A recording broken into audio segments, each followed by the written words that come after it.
바울의 기도라는 제목으로 함께 말씀을 상고하도록 하겠습니다. 그리스도인들은 하나님으로부터 놀라운 은혜와 축복을 이미 받았습니다. 미국의 어떤 큰 부한 사람이, 부가 돈이 많습니다. 그런 골동품 수집가로서 세계를 다니면서 자기가 원하는 골동품을 수백만 원, 수천만 원, 수억 원을 주고라도 본인이 원하는 것을 어디든지 사서 소장하기를 원했습니다. 근데 어떤 유명한 골동품이 있다는 얘기를 듣고 그를 찾기 위해서 입소문으로 여기저기를 찾으면서 본인이 최고의 가격을 주겠다고 했습니다. 그리고 그 골동품을 찾았는데 입소문으로 소문으로 전해 들으니까 언젠가 어떤 사람에서 팔렸는데 보니까 자기가 자기 집에다 사다가 두었는데 자기 집에 있는 거를 몰랐다는 것입니다. 하나님께서 우리에게 놀라운 은혜와 축복을 주셨는데 이미 내 안에 그리스도의 능력이 주어지고 예수님의 은혜가 주어지고 하나님의 권세가 주어졌는데 본인이 모르고 늘 하나님 앞에 달라고만 합니다. 이미 하나님께서 하늘과 땅의 권세를 내게 주셨으니 너는 모든 족속으로 제자를 삼아 아버지 아들과 성의 이름으로 세례를 주고 내가 너희에게 분부한 모든 것을 가르쳐 지키게 하라. 볼지어다 내가 세상 끝날까지 너희와 항상 함께 있으리라. 이미 우리에게 하나님께서 능력과 권세와 값진 보배를 주었어요. 바울 사도는 뭐라고 말하는지 아세요? 내 안에 예수 그리스도의 보배가 있다. 그래서 우리는 약한 자 같으나 강한 자요, 없는 자 같으나 있는 자요, 꼭 가난한 자 같으나 부유한 자요. 그러니까 이미 바울은 자기 자신의 값진 것이 있는 것을 깨달은 거예요. 근데 대부분의 사람들은 그 사실을 모르고 삽니다. 그래서 늘 없다고 생각해요. 지난주도 달라고 기도하고 이번 주도 달라고 기도하고 다음 주도 달라고 기도하고 늘 다 없으니까 달라고 할 거 아니에요. 그죠? 근데 이미 우리는 받았기 때문에 이제는 누리면 되는 거예요. 그래서 바울은 에베소 교인들이 예수를 믿고 있는데 하나님 저들이 이미 받았는데 그 받은 것을 모르고 있으니 18절에 보니까 너희 마음의 눈을 밝히사 하나님 저들의 마음의 눈을 밝혀 주옵소서. 그래서 부르심의 소망이 무엇이고 성도 안에서 기업의 영광이 풍성이 무엇이며 무엇인지를 깨달아 알기를 원하노라. 그 바울의 기도는 하나님 저들이 좀 깨닫게 해주십시오. 보이지 않는 천국이 믿어지고 예수님이 믿어지고 그 능력이 믿어지고 깨달아 알게 하여 주옵소서. 바울은 에베소 교회를 향한 첫 번째 기도가 뭐였냐? 지혜와 계시 정신을 주셔서 하나님을 알게 하여 주옵소서. 교회를 다니는 거하고 하나님을 아는 거하고 달라요. 이 교회를 다니는 사람들은 교인입니다. 교인. 근데 하나님을 아는 사람들은 그리스도인이에요. 사람이 생명이 만들어질 때 하나님이 어머니 뱃속에 있을 때에 영혼을 창조해 줍니다. 인간이 영혼이 창조해 주면 인간은 육신과 영혼으로 구성이 되는 거예요. 그래서 기독교에서는 낙태를 반대하는 거예요. 그래서 우리 인간은 어머니 뱃속에서 창조될 때에 이미 그는 영혼이 가지고 있는 거예요. 한 생명체가 되는 겁니다. 근데 창조된 우리 인간은 이미 아담 때부터 지은 죄가 있기 때문에 원죄라는 것을 가지고 태어납니다. 그리고 우리들이 짓는 죄를 자범죄라고 하는데 이 원죄와 자범죄를 우리가 해결해야 천국에 갈 수 있어요. 그 원죄와 자범죄 문제를 해결해서 예수님이 이 땅에 오시고 십자가에서 죽으신 것입니다. 그러므로 예수를 믿는 자에게는 영원한 축복이 있는 거예요. 많은 사람들이 건강할 때는 죽음을 생각하지 않고 삽니다. 근데 병이 걸리고 나면은 이거 몸이 아프구나, 심한 병이면 이러다 죽지 않겠는가 이런 생각을 하고 연세가 먹고 드시고 나이가 먹을수록 내 죽음이 점점점 가까운다는 생각을 하게 됩니다. 성경에서 보면 바울은 우리 인간이 육체를 갖다가 땅의 장막이라고 표현합니다. 내 영혼이 거하는 장막, 만약 우리의 육신의 장막이 무너지면 하나님께서 지으신 곧 하늘에 있는 영원한 집이 우리에게 있는 줄을 안다. 그러니까 육신의 장막이 무너지면 하나님께서 지으신 영원한 장막이 우리 안에 있는 줄로 믿습니다. 우리 인간은 누구나 다 한 번 죽습니다. 사람이 한 번 죽는 것은 사람에게 정하신 것이요 그 후에는 심판이 있으리라. 그러니까 하나님은 누구에게나 어떤 사람은 안 죽는다 그거 없어요. 모든 사람들은 다 죽습니다. 다윗이 왕이 있는데요, 다윗이 죽기 전에 아들 솔로몬을 불러서 유언을 합니다. 내 아들 솔로몬아, 내 아들 솔로몬아, 내가 세상의 모든 사람들이 가는 길로 가게 되었으니 너는 힘써 내 장부가 되라. 모든 사람들이 가는 길이 뭡니까? 죽음의 길이에요. 그리고 다윗은 자기 자신과 나와 죽음 사이는 한 걸음뿐이다. 우리 인생에 보면요, 어느 날 살았는데 교통사고로 세상을 떠나기도 하고 심장마비로 떠나기도 하고, 우리의 생명은 삶과 죽음이 한 걸음뿐이 안 된다고 말하고 있습니다. 그래서 지혜로운 사람은 죽음 후에 영원한 삶을 준비하면서 살아야 돼요. 젊은 사람들은 안 죽습니까? 젊어도 죽어요. 언제 어떤 일로 어떤 사고와 질병으로 죽을지 몰라요. 그래서 모든 사람들이 죽는데 죽은 후에는 우리가 영원한 하나님 나라가 있다는 것을 알고 미래를 준비해야 합니다. 그래서 우리는 이 성경 말씀에 보면 먼저 하나님 아버지께서 지혜와 계시의 영을 너희에게 주사 17절에 보니까 하나님을 알게 하시고, 우리 인생에게 가장 중요한 것은 하나님을 아는 지식입니다. 여호와를 아는 것이 지식의 근본이니라. 아무리 많은 것을 알고 있어도 하나님을 알지 못하면 진정으로 아는 것을 알지 못하는 거예요. 그래서 바울은 기도할 때 하나님 저들에게 지혜를 주옵소서. 무슨 지혜? 하나님을 알 수 있는 지혜, 계시를 주옵소서. 이 계시는 뚜껑이 열려진다, 감춰진 것이 드러난다는 뜻입니다. 결국 감춰진 하늘의 비밀을 깨달아 알게 하여 주옵소서. 여러분들은 못 느낄지 모르지만 저는 믿음이 없는 사람들을 볼 때 굉장히 답답함을 느껴요. 전혀 예수 믿지 않는 사람들을 보면은 그들이 아무리 세상적인 것으로 부귀 영화를 누리고 출세했다고 사회적으로 성공했다 할지라도 불쌍한 거예요. 왜? 죽음의 길을 가게 되고 결국은 죽은 후에는 흙으로 가게 되고 지옥을 가게 되잖아요. 그럼 우리는 이 영생의 길을 알아야 되는 거예요. 영생의 길은 오직 예수 그리스도이십니다. 영생의 길을 알기 때문에 우리가 주일날 교회에 오게 되는 거고, 세상 다른 것보다도 예수 믿는 것이 가장 귀하다는 것을 알게 되는 것입니다. 소리문답 4문에서 하나님은 어떤 분이신가? 라는 질문에 답을 했어요. 하나님은 어떤 분이시냐면 하나님은 영이신데 우리 하나님은 영입니다. 눈과 코와 귀와 입이 있지 않습니다. 그런데 성경은 하나님이 보고 계신다, 하나님이 듣고 계신다, 하나님이 손이 짧아서 구원하시지 못하는 것이 아니지 않느냐, 이런 표현을 할 때 성경 기자가 의인화시켜서, 의인화, 하나님은 영이신데 사람으로 의인화돼서 그런 표현을 한 것뿐입니다. 하나님은 영이시기 때문에 지구 어디나 계시고 우주에도 계시고 안 계신 곳 없이 계신 하나님이십니다. 그러니까 하나님의 편재성이라, 하나님은 영이십니다. 또 하나님은 그의 존재하심과 우리는 하나님이 살아계심을 믿어야 됩니다. 히브리서 11장 6절 보면 믿음이 없이는 기쁘시게 하지 못하나니 하나님께 나아가는 자는 반드시 그가 계신 것과, 첫 번째는 하나님이 계신 것을 믿어야 돼요. 그가 자기를 찾는 자들에게 상 주시는 하나님임을 믿어야 될지니라. 하나님은 존재하신 분, 하나님은 지혜와 권능과 거룩하신 분. 하나님의 지혜와 인간의 지혜는 땅이 하늘이 땅보다 높은 것 같이 하나님은 내 생각은 너희 생각과 다르다라고 말씀합니다. 공의와 진실하심이 무한하시며 무궁하시며 분별하시라. 우리 하나님은 이 지혜, 권능, 이 모든 것이 무한하시며 무궁하시며 불변하신 하나님이십니다. 우린 이 전능하신 하나님은 시편 139편에 보니까 나의 앉고 서는 것을 알고 계시고 눕고서 일어나는 것도 알고 계시고 내 마음과 생각도 알고 계시고 저 바닥 끝에 간다 할지라도 거기 계시고 바닥 깊은 곳에 간다 할지라도 거기 계시고 하늘 높이 올라간다 할지라도 거기 계시고, 우리 하나님은 안 계신 곳 없이 어디나 다 계십니다. 이거 하나님의 편재성이라고 해요. 하나님 우리의 모든 것을 다 알고 계시는 하나님이십니다. 우리가 은밀한 곳에 있을 때도 우리 하나님은 나의 마음과 생각을 다 알고 계시는 전능하신 하나님이십니다. 근데 우리가 그 하나님을 잘 몰라요. 그래서 바울의 예배에 하나님, 성황교로 말하면 목사님, 하나님 우리 교회 성도들이 하나님을 깨달아 알게 하여 주옵소서. 하나님을 모르니까 주일날 등산 가고 놀러 다니고 그러죠. 하나님을 모르니까 예수를 안 믿죠. 하나님을 모르니까 예수를 믿는다고 해도 시원찮게 믿는 거 아니에요?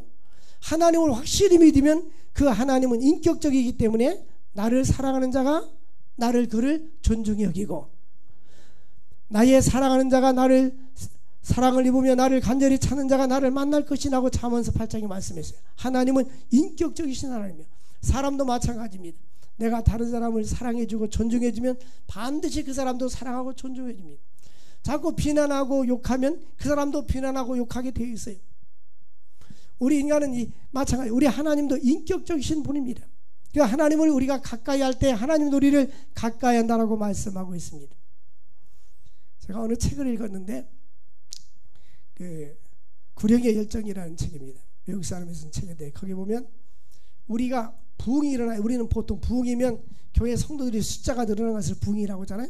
그것도 부흥이었지만 성경적인 부흥은 그것이 아니라 내 심령이 거룩해지고 회개운동이 일어나고 변화되고 하나님의 영으로 가득 차는 것이 진정한 부흥이란 말이에요. 그 1907년도 부흥이 운동이 일어났을 때에 사람들이 자기 죄를 고백하고 도둑질한 사람들이 물건을 갖다 놓고 막 회개하고 이런 역사가 일어났었어요. 근데 우리 심령이 부흥이 일어나야 돼요. 우리 심령이 부흥이 일어나면 하나님의 능력이 임재하게 되고 기도 응답이 오게 되고 그의 가능과 그의 모든 삶 속에 하나님의 역사와 능력이 나타나게 되는 거예요. 중요한 것은 하나님과 나 사이의 문제고 내 마음속에 부흥이 일어나야 되는 거예요. 그러면 심령의 부흥을 위해서 몇 가지 체크를 해보겠어요. 거기 그 책 속에 이런 체크가 있어요. 제가 타이프 쳐왔어요.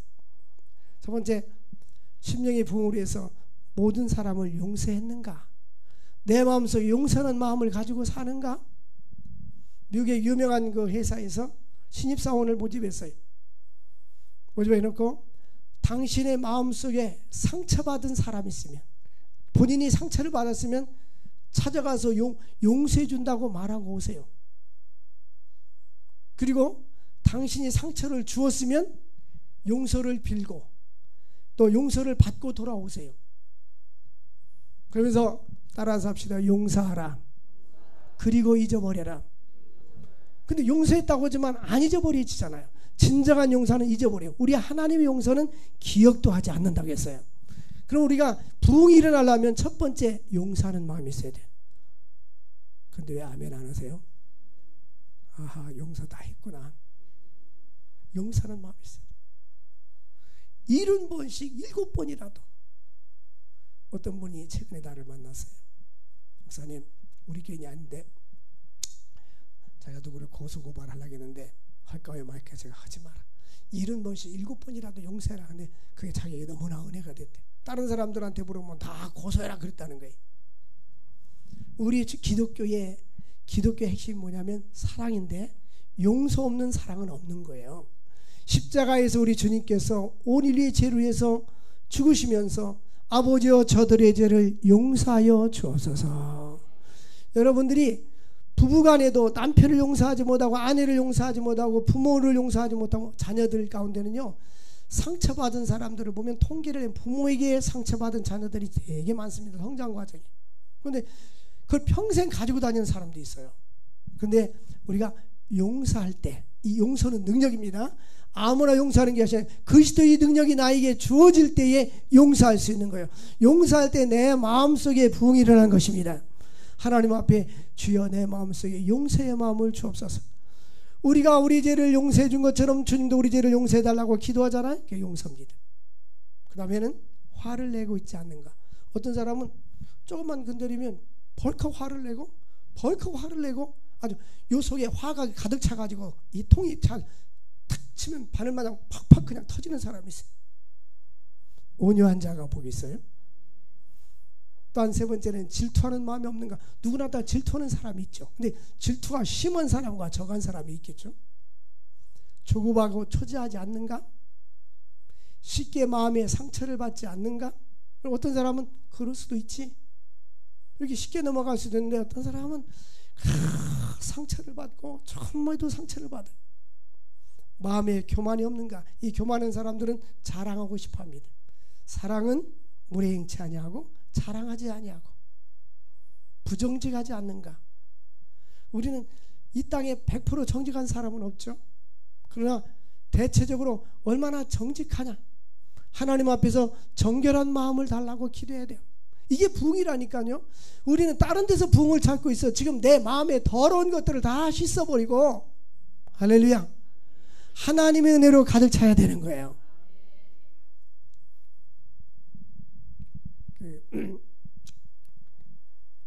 유명한 학자가 어느 대학에 부임했는데 사무실에 이런 사람한테 무엇이 필요합니까?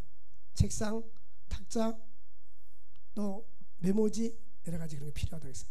그래서 참 쓰레기통이 필요하다. 큰 쓰레기통 좀 갖다 달라. 왜 큰 쓰레기통이 필요합니까? 나의 실수와 부정적인 생각과 잘못된 건 쓰레기통에 다 담아서 버리라고 나그랬어요.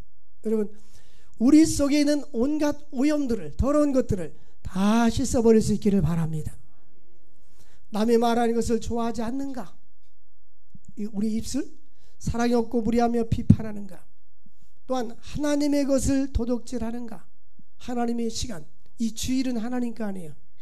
주일 하나님의 시간입니다. 이 하나님의 시간을 내 마음대로 쓰는 건 주일을 도둑질하는 거예요. 물질을 훔치고 움켜쥐지 않는가? 하나님의 것을 온전한 게 드리지 않고 내가 움켜쥐고 있지 않는가 하는 질문입니다. 우리는 하나님 앞에 내 삶에 부흥이 일어나고 하나님의 역사를 체험하려면 온갖 더러운 것을 청소부터 해야 돼요. 오늘 이 시간에 하나님 앞에 내 심령이 청소되는 역사가 있기를 주의 이름으로 축원드립니다. 그래서 바울은 하나님 저들에게 지혜와 계시를 주셔서 하나님의 어떤 분야를 깨닫고 하나님을 깨달으면 하나님은 온갖 우리의 더럽고 추한 것을 기뻐하지 않는구나. 하나님은 성결하신 분인데 성결하신 하나님 우리가 거룩되게 살기를 원하는구나. 이런 것을 깨닫게 되는 것입니다. 또한 세속적이고 세상 영광을 추구하지 않는가. 작은 것이라도 도둑질하지 않았는가. 다른 사람들에게 원통함을 풀지 않았는가. 부도덕한 죄가 있지 않은가. 내가 말하는 것이 진실한가 거짓이 없는가 그것입니다. 기도하지 않는 죄를 범하고 있지 않는가. 말씀과 예배 생활이 게으르지 않은가. 우리의 처음 생활을 잃어버리지 않는가. 영혼을 사랑하는 마음을 소유하고 있지 않는가. 정직하게 죄를 인정하고 자백하라. 이런 하나님 내 마음속에 온갖 이런 것들을 주여 내 마음속에 쓴 뿌리가 있습니다. 용서하지 못하고 있습니다. 화를 냅니다. 질투합니다. 상처를 쉽게 받습니다. 부정적합니다. 나는 교만합니다. 이러한 것들을 용서하여 주옵소서. 이게 자백하란 말이에요. 내 마음속에 물 가지고 혹시 든지 불 가지고 사르든지. 이 신앙생활은요 그냥 예배만 출석하는 게 신앙생활이 아니에요. 신앙생활은 내 심령이 부흥돼야 되는 거예요. 더러워진 마음이 예수의 이름으로 깨끗해질 수 있기를 바랍니다. 그리스도의 보혈로 씻어질 수 있기를 주의 이름으로 축원을 드립니다. 우리 하나님은 거룩하신 분입니다. 거룩하신 하나님은 우리에게 거룩을 요구합니다. 거룩은 세상과 구별된 것을 말씀하고 있습니다. 내가 거룩하니 너희도 거룩하라. 17절 말씀을 보니까 지혜와 계시의 영을 너희에게 주사 하나님을 알게 하시고. 여러분 하나님을 깊이 알면 알수록 얼마나 우리 하나님이 좋으신지 몰라요. 온갖 하나님이 모든 것을 우리에게 필요한 것을 이미 주셨어요. 우리에게 능력을 주셨어요. 그리고 우리의 모든 삶을 그분이 책임진다고 약속해 주셨어요. 그 약속만 믿고 나가면 되는 거예요. 약속 믿고 나갈 수 있기를 바랍니다. 근데 우리는 성경대로 안 살아요. 성경은 근심하지 말라고 했잖아요. 아무것도 염려하지 말고 너희 구할 것을 감사함으로 하나님께 하리라. 그리하면 뭐든지 가게 되어 하나님 평강이 너희 마음과 생각을 지켜주시리라. 근데 그렇게 늘 근심 걱정을 가지고 살아요. 너는 내일 일을 염려하지 말라. 내일 일은 내일 염려할 것이 한날의 괴로움은 그날의 족하니라. 하나님께서 우리에게 하나님을 알면 또 영생을 알게 되는죠. 영생이라는 것이 뭐냐? 요한복음 17장 3절에 보니까 유일하신 하나님과 그의 보내신 예수 그리스도를 아는 것이다. 하나님을 알고 예수를 아는 사람은 이미 영생을 얻은 자가 된 것입니다. 그러므로 우리는 내가 믿고 내가 섬기는 그 예수 그리스도 하나님이 어떤 분인가를 알아야 합니다. 바울은 빌립보서 3장 8절에 내가 세상의 모든 것을 다 배설물처럼 여기면 내 주 예수 그리스도를 아는 지식이 나에게 가장 고상함이라. 예수를 안다는 게 이렇게 축복된 거예요. 근데 똑같이 예수를 아는데 어떤 사람은 그 예수를 아는 것을 가볍게 생각해요. 그런데 예수를 아는 것이 그보다 더 귀한 것이 없어요. 또한 주께서 부르심의 소망과 기업의 풍성함을 깨달아 알기를 원하노라. 18절 보니까 너의 마음의 눈을 밝히사, 따라서 합시다. 주여 내 마음의 눈을 열어 주소서. 이 마음의 눈이 열려져야 돼요. 이 육신의 눈이 있고 마음의 눈이 있는데 이 마음의 눈이 열려져야 하나님 나라가 보여지는 거예요. 그런데 마음의 눈을 열어서 어떻게 달라고 기도하고 있어요? 마음의 눈을 열어서 첫 번째는 부르심의 소망. 하나님이 나를 왜 부르셨는가? 이 소명이라고 합니다. 하나님이 나를 지구상에 수없이 많은 사람들이 있는데 우리를 불러주셨는데 왜 이 불러주셨는가? 소망이 무엇인가를 깨달아 알게 하여 주옵소서. 우리가 어떻게 하다가 교회를 나온 것이 아니에요. 어떤 사람은 예술 신학생인데요, 사업을 해가지고 돈을 많이 무역을 하고 베트남에다 공장을 세우고 의류 공장도 그렇게 부자가 되었는데 마음이 평안이 없더래요. 그래서 사람들한테 마음의 평안이 어디 가면 마음을 평안을 찾을 수 있냐고 해서 절을 가라고 하더래요. 그래서 절에 가서 이제 스님한테 물었답니다. 내가 마음이 평안이 없어 돈을 갖고 있는데 마음이 평안이 없어 여기 왔는데 어떻게 하면 마음이 평안을 얻을 수 있습니까? 라고 물으니까 마음을 평안 얻는 것은 어떤 방법이 있는 게 아니고 스스로 돌을 닦아야 된다고 그러더래요. 그래서 어떤 분이 또 전도를 해가지고 교회 가면 마음의 평안을 얻을 수 있다고 했는데 교회 가서 어떻게 하면 마음의 평안을 얻을 수 있다고 물으니 예수를 만나면 마음의 평안이 오는 것입니다. 그래서 그가 예수 믿고 변화돼서 집사되고 신학교 왔어요. 이제 전사님이 되는데, 여러분, 내가 너희에게 평안을 주노라. 이 평안은 세상이 주는 것과 같이 아니하니라. 이러면 이 세상에 어떤 것도 명예도 얻어보면 그뿐이요, 좋은 자동차도 아무리 좋은 걸 사봐도 그뿐이요, 좋은 주택도 그뿐이요, 또한 내가 돈을 누려봐도 그뿐입니다. 진정한 평안은 예수 안에 있는 거예요. 우리가 믿는 예수, 내가 누리는 이 평안, 우리가 복음을 증거하고 믿지 않은 자들에게, 불신자들에게 복음을 증거할 수 있기를 바랍니다. 그래서 부림의 소망이 무엇인가? 너희가 나를 택한 것이 아니오 내가 너희를 택하여 세웠다. 우리가 어떻게 다 예수 믿는 것이 아니라 하나님 우리를 불러주신 것입니다. 예수님 우리를 불러주신 것입니다.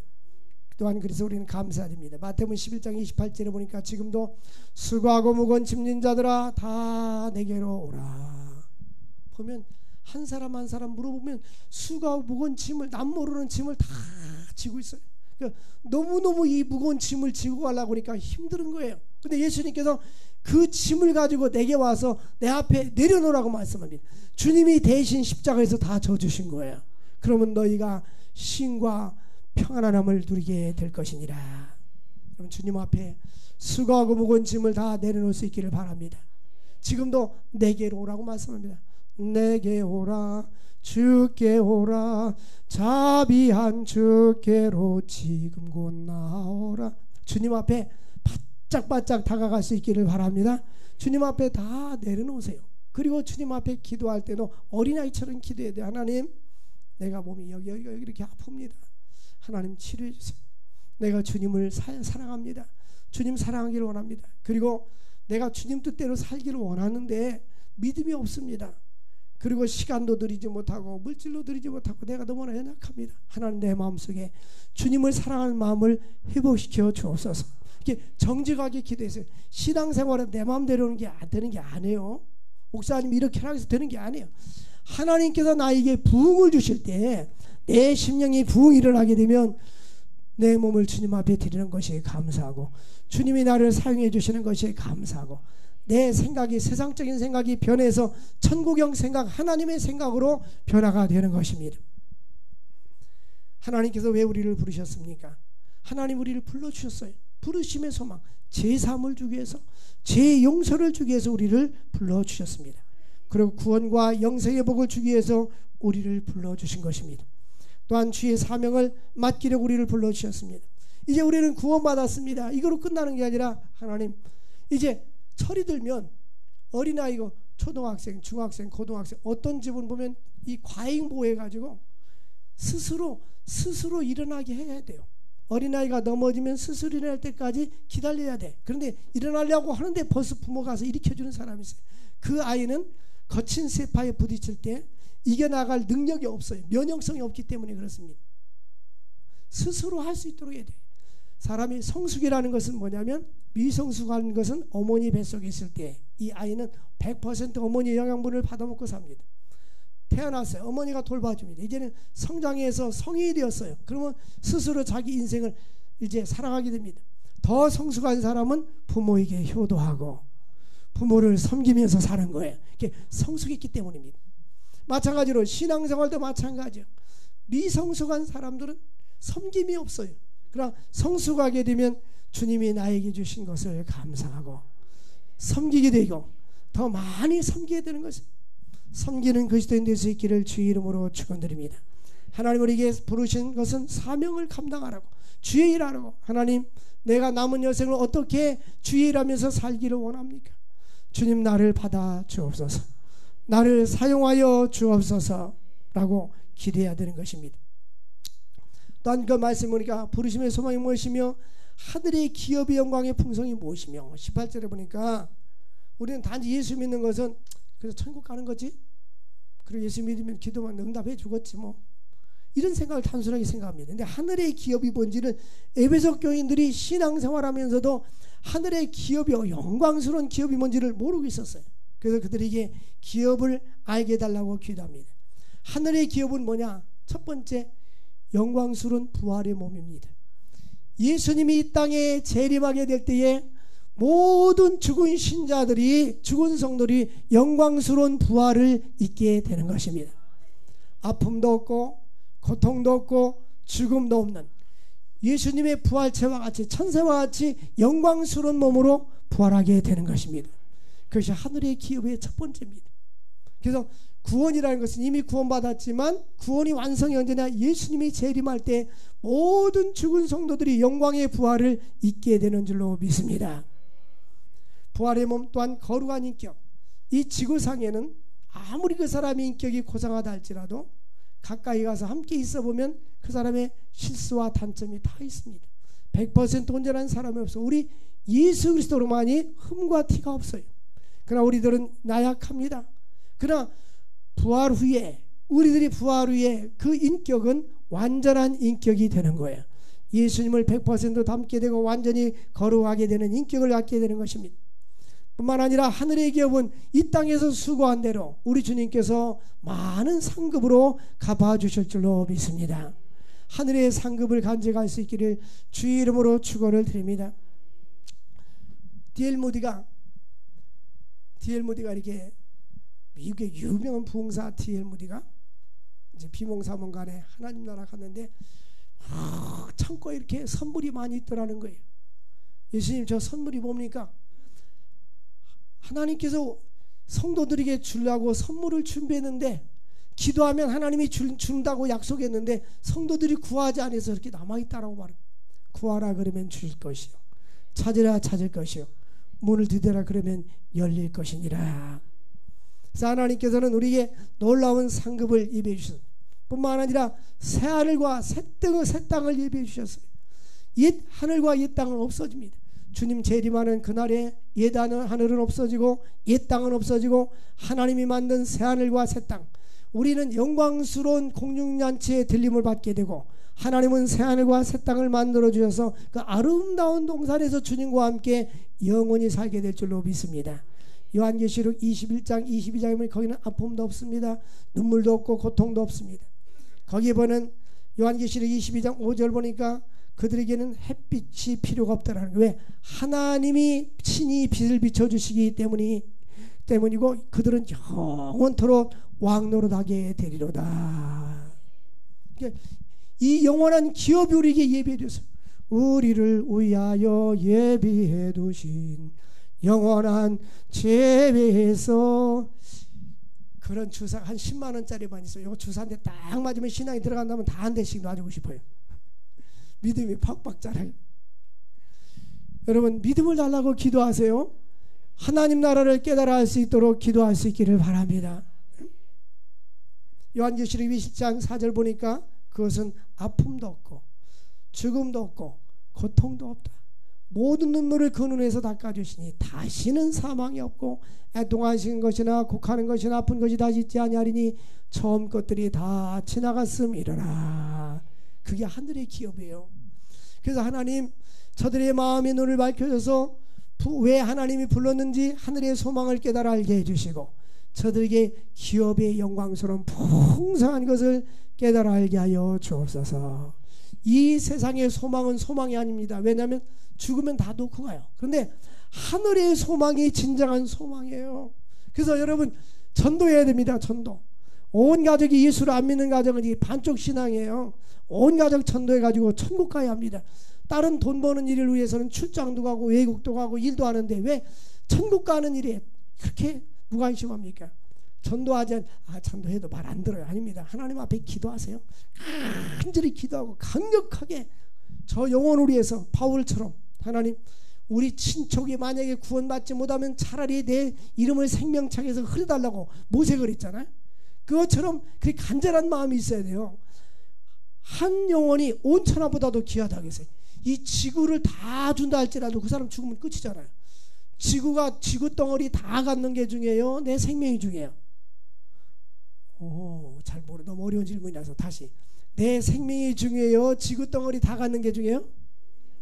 그렇구나. 난 또 지구 덩어리가 중요한 줄 알았어.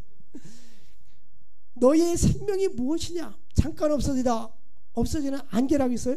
그리고 부자 청년에게 어리석은 자여 오늘 밤에 내가 네 영혼을 도로 찾으리니 그럼 네가 모았던 재물이 누구시리겠냐고 묻습니다. 그러니까 우리에게는 생명이 중요하단 말이에요. 아무리 많은 재산 금은 보화를 모았어도 죽으면 끝이에요. 나하고 아무 상관없어요. 그런데 예수를 믿으면 영원한 하나님 나라를 상속받게 되는 거예요. 그 하나님 나라를 다 들어갈 수 있기를 주의 이름으로 축원드립니다. 이 놀라운 은혜를 깨닫게 해달라고 기도해. 하나님, 저들이 아직도 교회를 다니고 집사 되고 권사가 되는데도 아직도 깨닫지 못하고 있습니다. 하나님, 저들에게 계시의 눈을 열어주시고 계시의 영을 열어주셔서 하나님 나라의 기업을 깨달아 알게 하여 주옵소서. 이게 귀하기 때문에 이 세상에 가장 귀한 것이 예수를 믿고 구원받는 것이고 영원한 하나님 나라를 기업을 받는 것인 줄 믿으시기 바랍니다. 뿐만 아니라 세 번째로 하나님의 능력을 깨달아 알게 해달라고 기도합니다. 19절에 보니까 그 힘의 위력으로 역사하심을 따라 믿는 우리에게 베푸신 능력이 지극히 크심 어떠한 것을 알게 하시길 원하라. 이게 하나님의 능력, 하나님께서 예수 믿는 자들에게 베푸시는 능력이 얼마나 큰가를 깨달아 알기를 원하는 거예요. 여러분, 우리에게는 예수의 권세가 있어요.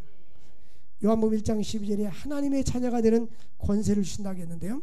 마태복음 10장 1절을 보면 예수님께서 제자들에게 12제자들 부르사 귀신을 쫓아내고 모든 병과 약한 것을 고치는 권능을 주셨어요. 주신다고 앞으로 줄 거라니 이미 주셨어요. 우리에게도 이런 능력을 주셨어요. 근데 봅시다. 예수님의 제자들에게 귀신 들린 자를 데리고 왔는데 못 고쳤어요. 근데 예수님께서 꾸준히 그 귀신이 떠나가 버렸습니다. 그러니까 그 아버지가 묻습니다. 왜 당신의 제자들은 못 고칩니까? 또 제자들은 왜 우리는 이런 능력이 없습니까? 라고 물으니 예수님께서 너희 믿음이 없는 연고다. 너희가 겨자씨할 만한 믿음이 있으면 이 산을 들어서 바다에 빠지라 해도 될 것이니라. 그러니까 우리가 믿음을 달라고 기도해야 돼요. 이미 하나님 우리에게 이런 능력을 주셨어요. 귀신을 쫓아낼 수 있는 능력 우리 모두에게 주었어요. 또 병 고치는 능력을 주셨어요. 근데 중요한 것은 내 믿음이 없어서 역사가 일어나지 않았어요. 복음서에 보니까 네 믿음대로 될지어다. 내 믿음대로 될지어다.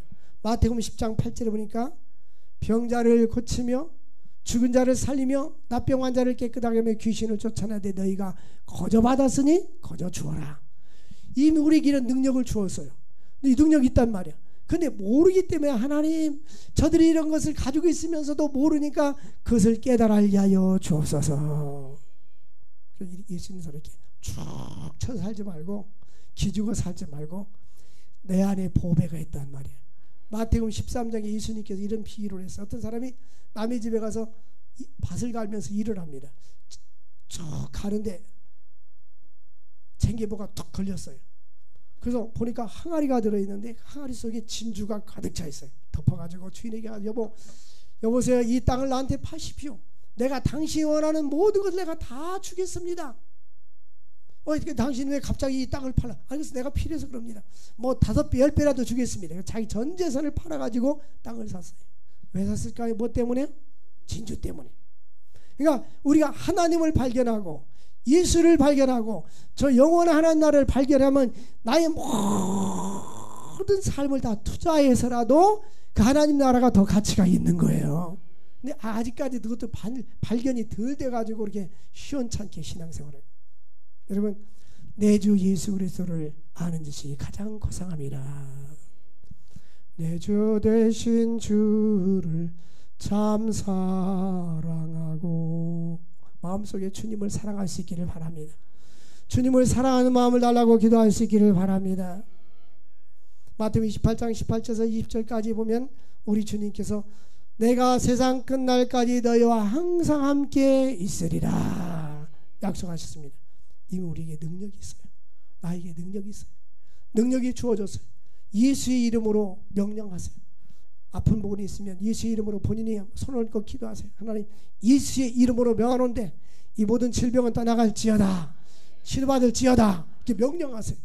그리고 내 마음속에 여러 가지 나쁜 생각, 예수 이름으로 나쁜 생각은 떠나갈지어다, 미운 생각은 떠나갈지어다, 시기 질투도 떠나갈지어다, 부정직한 마음이 생각할 때 어둠의 생각은 떠나갈지어다, 내 마음에 탐심이 생길 땐 떠나갈지어다, 하나님의 영으로 거룩하게 채워질지어다. 그리고 내가 하나님 말씀 편에 서 있을 때에 하나님이 그를 통해서 역사하게 되고 그의 가정을 축복하고 인생의 삶의 축복의 문이 열려지게 되는 거예요. 왜 우리가 예수를 이렇게 믿는데 나의 삶 속에 증거가 나타나지 않느냐? 그것은 믿음이 없어서 내 속에 부흥이 일어나지 않아서 내 속에 더러운 것들이 가득 차서 하나님이 아직도 사용하지 않고 있는 거예요. 세상 욕심으로 가득 차 있고 내 욕심으로 가득 차 있고 불신앙으로 가득 차 있어요. 그래서 우리가 하나님의 거룩한 사람, 찬송가 신자 되기 원합니다. 찬송가에 보면 거룩하기 원합니다. 진심으로. 여러분, 거룩하고 깨끗한 그릇이 되어서 심령의 부흥이 일어나서 하나님께 쓰임받는 우리 인생, 우리의 삶, 우리 가정, 이 나라, 이 민족이 될 수 있기를 주의 이름으로 축원을 드립니다. 619장 놀라운 그 이름 찬양하고 기도합시다.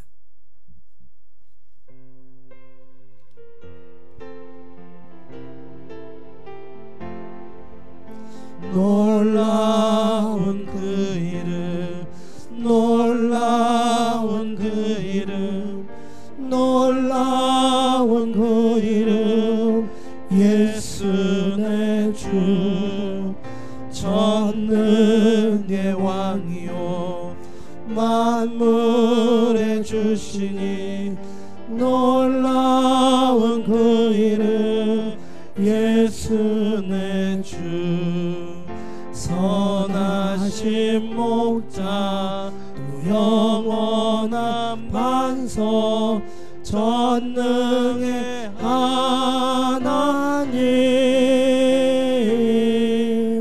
경배 드리며 찬양 드리세. 놀라운 그 이름, 예수 내 주, 놀라운 그 이름, 놀라운 그 이름, 놀라운 그 이름, 놀라운 그 이름, 예수 내 주, 전능의 왕이요 만물의 주시니, 놀라운 그 이름, 예수 내 주, 선하신 목자 또 영원한 반석, 전능의 하나님, 경배 드리며 찬양 드리세.